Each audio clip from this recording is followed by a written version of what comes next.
Are you writing a book? Do you need an extra set of eyes on it? To make sure it's going in the right direction, to catch problems you really need to fix. I can help with that. This is Karen Martinez, professional editor and frequent guest on Marci Talks Money and Life. I offer a special service, the extra set of eyes. I help you bring your ideas to life by asking insightful questions and checking your structure, theme, and tone. Call 480-485-7780 or go to myextraeyes.com. That's 480-485-7780 or myextraeyes.com.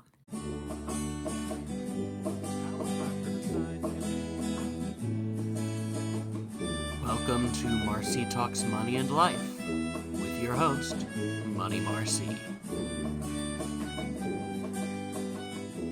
Hello, I am Money Marci. Welcome. I am thrilled to welcome today's guest, Andy Ellwood. Andy is the founder and CEO of Stretch, an AI-powered grocery platform reimagining how families navigate the rising cost and complexity of feeding their households. With a career spanning consumer tech, mobility, coaching, and community building, Andy has a track record of turning everyday problems into empowering solutions. A serial entrepreneur behind companies acquired by Facebook and Google, Andy has helped build products used by millions, launched global learning communities, and led teams dedicated to unlocking human potential. His core philosophy, make room for many, shapes how he builds and leads, using technology as a bridge to expand access, clarity, and opportunity. With Stretch, Andy is tackling one of the most universal challenges Americans face, groceries. By giving families real-time visibility into prices, savings, and smarter choices, he's building a platform designed to reduce financial stress and return power to everyday consumers. Andy is a passionate home chef, storyteller, and community catalyst. He lives in New York City with his wife, daughter, and rescue dog.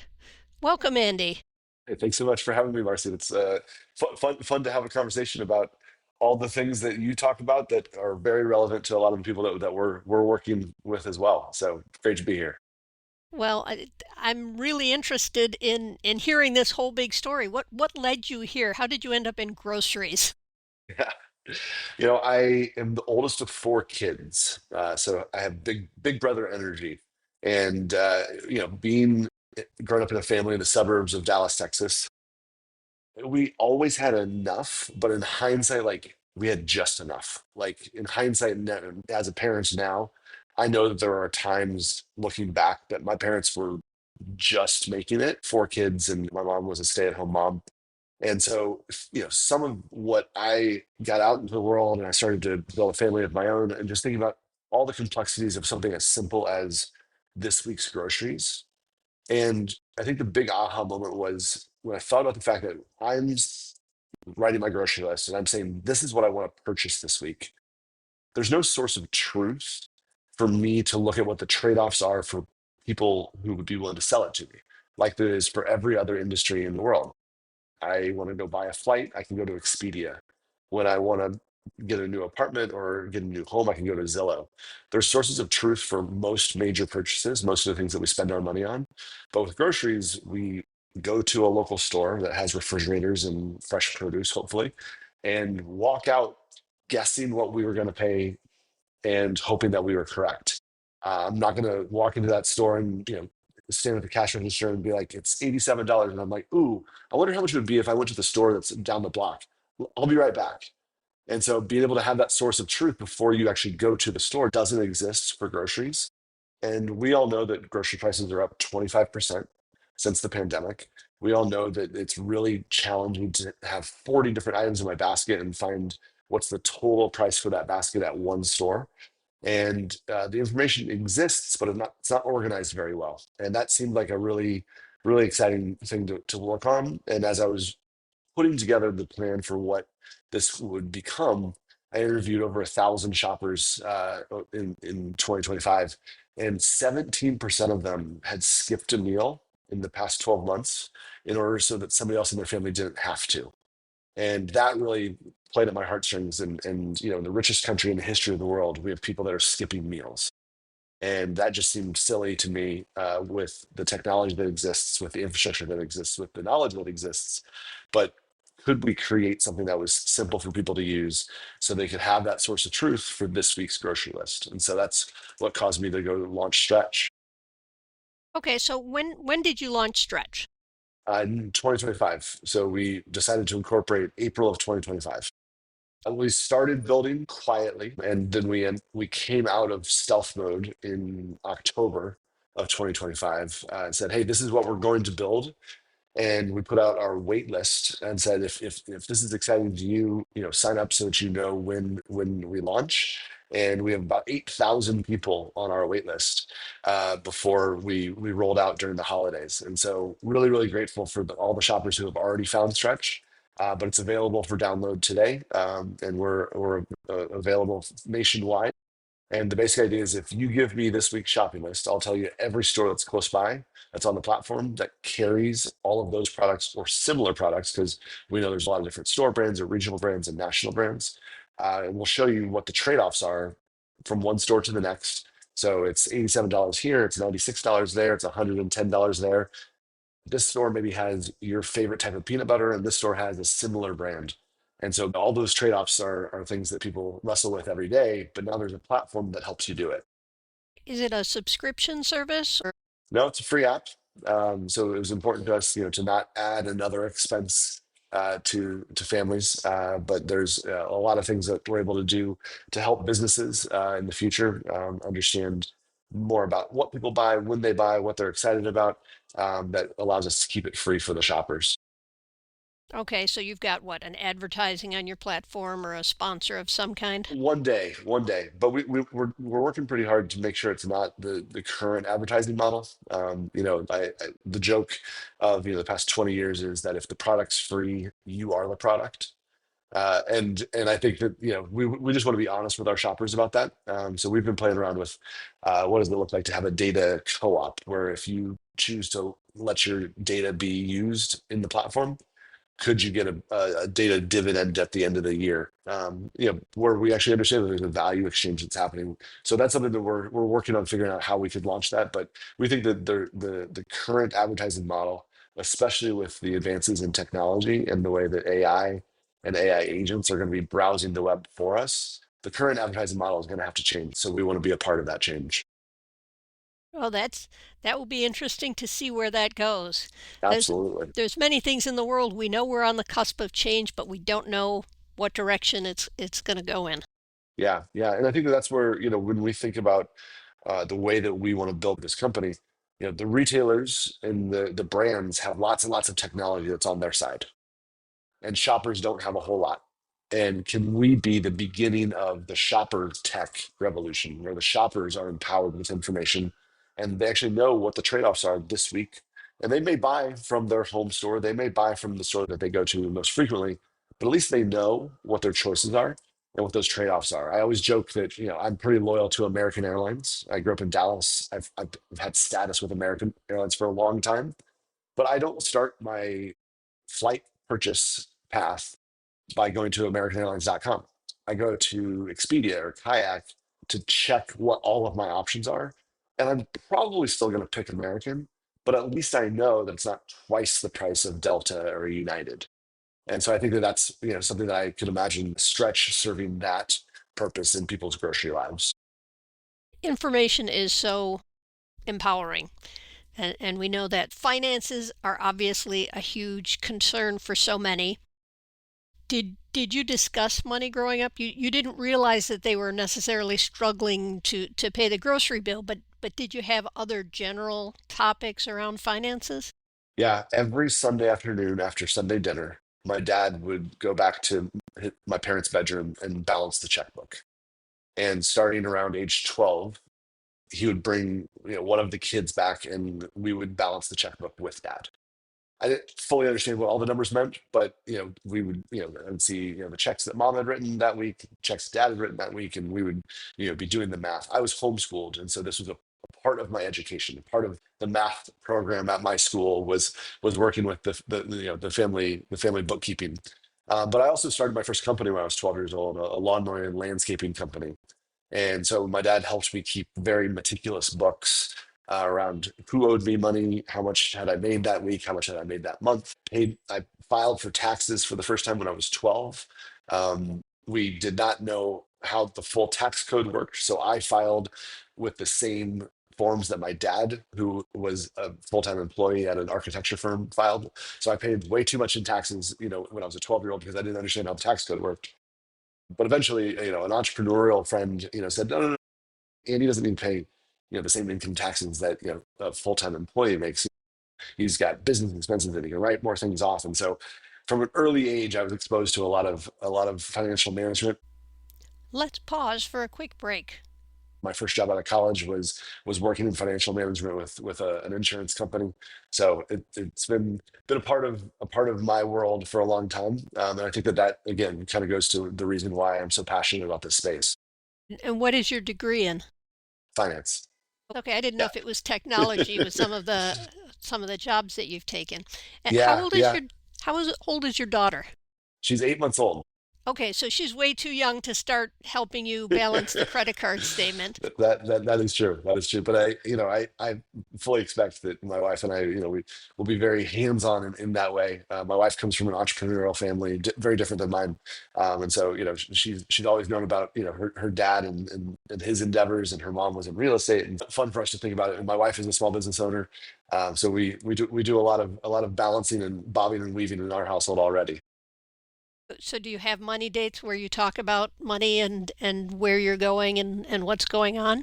Yeah, we typically it's her birthday, which is in May, and then end of the year. That's kind of our two bookends of all right, here's the things that we need to talk about. Let's have a big conversation. But we talk about it a lot. She's very involved in the business decisions that I make because they affect us, and vice versa. So, very grateful to have a partner who's very open to those conversations. We having an 8-month old have had a lot more of those conversations than we used to prior to Eloise coming along. It was a little bit easier to have it be the May and the December conversations, but I feel like we talk about finances all day every day, around all right, what are we doing for school, for childcare, for the new thing that she needs to buy so she can be safe as she starts crawling around the apartment.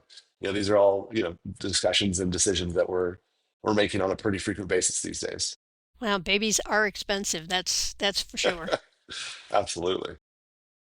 Back to financial education kind of as a whole. How how do you feel about how financially savvy can make the difference for people and how your app will help them to get there? Yeah, I think that one of the things that we've heard from shoppers over and over again is they feel like they're alone in this process. That a lot of our shoppers, it's them late night filling out a shopping list of like looking through the pantry, looking through the fridge, and they're like, "All right, I got to figure out what to do with this." I spoke with one shopper, and she said after she used Stretch for the first time, she said, "I get my Saturday mornings back. This used to be 1 or 2 hours on Saturday morning before the kids woke up or before they got back from soccer practice with their dad. I would just be pouring through like, all right, how much did it cost last week? How much did it cost this week? Another shopper that I spoke to, and this was actually a recurring trend last summer, was we downloaded all 7 apps for the 7 grocery stores that are within 10 miles of us, and we rebuild our shopping list in all 7 of the apps every week, which is a pretty arduous process. And then we take those numbers and we put them into a spreadsheet. And then we decide, all right, we're going to this store for these things. We're going to this store for these things. We're going to this store for these things. And they're creating their own source of truth. They're creating a trade-off balance for them, but it's taking a lot of time. And I think that what my hope is that Stretch gives people the confidence that they have somebody with them who's gone out and scouted the stores, who's gone out and looked at the prices on their behalf, brought all that information for them, and they can be like, all right, this store for this store for this, or we can actually achieve the same amount of financial savvy by just going to one store who happens to have the 4 things, 5 things on sale this week that really make a difference for us. And so Stretch being able to kind of scout that information for you and give it all to you when you're making your decisions before you even go to the store is a big mindset shift. But the first time you do it, it feels a little bit like magic. I I'm trying to kind of comprehend the magnitude of what you're doing. I live in a suburb of Detroit, and I've got grocery stores. If I say within 5 miles, I've got many grocery stores, some of them from the same chain. And I know if I go to buy bananas at the store that's a mile closer of the same chain, the bananas are 10 cents a pound more than if I go to the other store. So when I think just in my area what your app would need to do, and so are you location limited at this point in time? No, so there was a big technology change that happened because of the pandemic. So before the pandemic, the price that you would see online was different than the price you would see in store. So if you were willing to pay the online price, the store would sell it to you at that price. They said, that's not really what we're here to do. Grocery was kind of the last industry that e-commerce took over because of the logistics of tens of thousands of products at local stores. But because of the pandemic and curbside pickup and delivery, grocery stores went through a big overhaul where they had to get zip code specific pricing and inventory on every product in every local store, so that if you wanted to pay for delivery service to come pick up your food, there was the base price and then there was the delivery charge on top. Or if you wanted to do curbside pickup, you had to have inventory so that if you said, I'm going to come pick up these groceries in 2 or 3 hours, that you knew that that was actually available at that store. And so because of that shift in the way that stores did their inventory and their pricing, so now the online price matches the in-store price. That was what caused there to be the ability for us to gather information. So we're in 28,000 stores across the country already. And like I said, we're only 11 months old. And so we're growing very, very quickly. So we're adding a few retailers every month. And we've been really excited about the response that we've gotten. There's still a few stores that we have not been able to find a way to work with.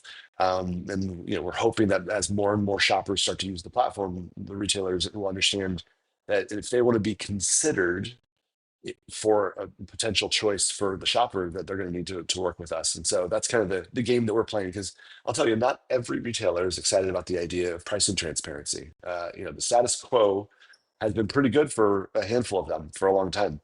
But we think that there's going to be a new equilibrium that puts information in the hands of shoppers in the same way that the stores and the brands have had information on their side for a long time. AI is reshaping a lot of industries, and I think you're bringing it into the grocery industry because this real-time live comparison, all I had before was the ads or the apps. How much time was I willing to spend on that, and what was my time worth versus just choosing a store because of its proximity or that it had Exactly. most of my preferred brands. When people are using your app, can they say, okay, peanut butter, I want it to be plain, but I don't care about the brand, but crackers, I want plain crackers, but they have to be this brand or this flavor. So you've got to have that level of choice for people as they use your app. Yeah, that has been one of my favorite things that we've been able to do, is start to build out our preferences so that Stretch actually, as if it was your friend who knows a lot about you and your household, says Marci cares about this brand when it comes to crackers, but she doesn't care about brands when it comes to peanut butter. And so if it's not that brand, don't show it to me for crackers. But as long as it's creamy and not crunchy, she's open to peanut butter brands. And so we save all of that. And the more that you use Stretch, the more it gets to know you and your household's preferences. So my sister-in-law, who's lactose intolerant, right? When she writes milk, she means something totally different than when I write milk on my shopping list. But we're still probably both writing milk. And I think that that's one of the things that we started to learn. It was a design decision that we made, is that we're building a shopping list inside of Stretch, not a shopping cart. Because with a cart, the e-commerce experience, you're saying, I only want this product, right? This specific product. But most stores don't carry every product, right? And so being able to translate, this is a good substitute or swap from one store to the next, so we can actually compare full basket purchases at each different store with the swaps and the comparisons that we need to, has been a really interesting challenge. But to your point, AI has been helpful in helping us understand and map this type of peanut butter equals this type of peanut butter at two different stores with two different brands. And so we can actually give you the closest comparison, and then you can make the best decision from there. Wow, it's all about decisions in life, figuring things out, whether it's peanut butter or jobs or all the different decisions we make. Let's pause for a quick break. You've been an entrepreneur most of your career, all of your career. You've started a company, you've left a company, you've sold a company. What was that journey like? What types of companies have you built? I don't want to get into anything that you're not allowed to say, "Hey, I started XYZ," but the Sure, types sure. of things you've been involved in. Yeah, I think that from a very early age, I mentioned, I was 12 years old, and my $1 a month allowance wasn't enough for me. So I said, Mom and Dad, I'm going to go start mowing lawns for people in the neighborhood. Living in Texas, nobody wants to mow their own lawn, when it's 108 degrees outside. And as a kid, the idea of making $20 for, being sweaty for 30 minutes sounded like, pretty good trade-off to me. And so I was kind of always the kid who had a little bit extra cash, from a pretty early age. I paid cash for my truck on my 16th birthday. I started saving when I was 14, and my parents were like, "All right, you've been saving up. Here's the responsibility. Here's the insurance." But for me, it was an expansion purchase, right? Because if I had a truck, then I could mow more lawns, and I could go to other neighborhoods that I couldn't, didn't have to walk to. And so I kind of started to understand that, pretty early age. Studied finance in college, and then was in sales, through the early part of my career, financial sales, and then luxury sales after that. But when I had the opportunity to jump in and join my first startup, it was right after the iPhone had launched, and the App Store was out there for the first time. And so we were one of the first apps, to ever be featured by Apple in the App Store. And that company ended up being acquired by Facebook. And so I was an early team member there, and that was, great for our investors. It was okay for the team, and I learned a lot in the process. And then I joined another company, which a lot of people have actually heard of, called Waze, the traffic and navigation app. I was an early team member there, opened the New York office for them. And then we were acquired by Google. And I was like, this is great. My first company got acquired by Facebook. My second company got acquired by Google. Like, startups are easy. And then I quickly learned that that's not always true. I just was fortunate that my first couple of startups went well. But I think the thing that I am most grateful for about the entrepreneurial path that I've been on is finding ways to bring things into my control, because it feels like there's so many things in this world that are out of our control. And there's something about the mindset of, I can impact the outcome of this company, and therefore I can impact the outcome of my family's financial situation, is exciting. But it also means that I'm taking responsibility for when things don't go well, right? That I am taking risks, that as a new dad, I rethink all the time, maybe differently than I did when I was, a single kid in his 30s, and it was just like, yeah, let's put it all on red, do it again. And so I think that there's a little bit more sobriety in the way that I, take risks these days. But nevertheless, I think that, I feel like taking risks is something that, is not always appreciated the way that I think it should. I think more people should take more risks. I think, living too close to the comfort zone can be just as risky as living too far outside of it. Well, you miss opportunities if you don't try, but on the flip side, with your first two startups acquired by Facebook and Google, you kind of think putting it all on red is a good strategy just because experience says, look what happens. Exactly. Exactly. I want to come back to your philosophy, make room for many. That's a term I've heard used before. It's used in different ways. What does that mean to you, and when did you develop that? I was reading an essay called Power by Emerson, and it was the phrase that jumped out to me was, there's always room for a man of force, for he makes room for many. And I was thinking about the responsibility of being somebody who is forceful in the world.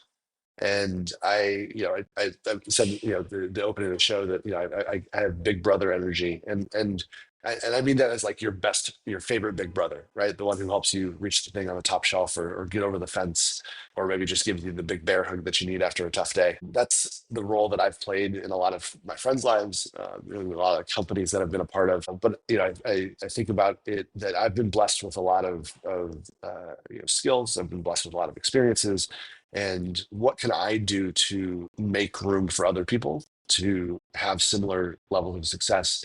Was one of the reasons I started an entrepreneurship academy 15 years ago, and we had about almost 2,000 students go through the program before the pandemic kind of shut us down.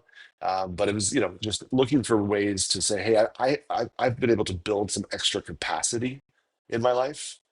How can I be generous with that? How can I open up those doors? How can I take something that might be hard for somebody else, but it may be easy for me at this point, and create a new opportunity for somebody to step into something that's exciting for them or something that's new for them, and maybe just give them a little bit of a boost, a little bit of encouragement. And so my newsletter, which I write with a good level of frequency, room.fm is the website for it. Make room for many. It's still always kind of just trying to be an encouraging word, to say, hey, here's something that came across my desk this week. Here's an experience that I had. Here's something that I was reminded of in my journey so far. And hopefully it's a timely word. And that's, how I kind of try and show up in that way. As being a man of force, I want to make room for many. That's awesome. I just love what you're doing. I love this journey that you've had. It's inspiring and a little bit scary because when you have that much luck at the beginning, it's easy to say take risks. And I want people to know you have to take calculated risks. You have to get information and use your strengths. You do have to take risks. The opportunity is when you step off the path, the road not taken, as it were. Yeah. Do you still do coaching or not really anymore? Yeah, no, it was a great in between. Speaking about taking risks, my last company didn't work. The one that I was, had built up, that I was working on up until the pandemic. The pandemic kind of knocked it out, and I'd put a lot of it on red, and then that didn't pay off. And so I needed to take a break because at that point I was about 12 years into building companies, and with three early successes and one big not success after that. And so coaching was a good breathing, a good catch my breath moment. But it kept me close to the crazies, is the way that I kind of think about it. It kept me close to people who were out there building, their company, who are out there, making their dent in the universe. But it was a really, really, fun opportunity for me to be able to sit and hold space for other founders the way that I wish somebody would have held space for me when things weren't working out at my last company. I kind of tried to become the executive coach that I wish I would have had, and as a result have been able to bring a lot of what I think I learned from coaching into the new company that I'm building. And I'm very grateful for my executive coach and the way that he continues to show up for me. He's actually from the Detroit area originally, and so lives in Los Angeles now, but incredible entrepreneur who is kind of my intellectual sparring partner, who says things that nobody else would say to me, and and lets me know when maybe I'm believing a little bit too much of my own hype in and he's like, all right, let's play that out. Is that actually true? Is that actually what's going on, or is that just what you're telling yourself today? And so grateful to him for doing that for me, and grateful that I had the opportunity to do that for others. It's important to have those people in your life, the ones who hype you up and the ones who pop the balloon if it gets a little too big. Absolutely. Andy, before we close up, do you have anything else you'd like to mention that maybe we haven't covered? I think that we're in such an interesting moment, and you mentioned there's so many things that are changing. And I think that the best thing that we can all do, is if you see the opportunity to be a part of that change, lean into it, even if it is a little scary. As you said, take a risk and ask one more question. Take a risk and show up one more time than maybe somebody else would, because there's a lot of people that are dealing with a lot right now. And so I think that if we can, if you have a little bit of extra capacity in life, be generous, and hopefully we can all just play the part that we can play. I think that because of the spread of information, because of the accessibility that technology has created, we feel like we're responsible for everything, and that's a pretty weighty place to be. I don't read or watch the news very much because every time I see something on the news, I'm like, oh my gosh, what can I do about this? And I know the things that I can control, and those are the things I'm focused on. And I think that, if you have the opportunity to put yourself in a situation where you can take something that you're in control of and be of service to others, that's what I would love to encourage you listeners to do. Okay, that's a great message. Andy, thank you so much for being my guest today. We appreciate you taking the time to join us here. Thanks so much for having me.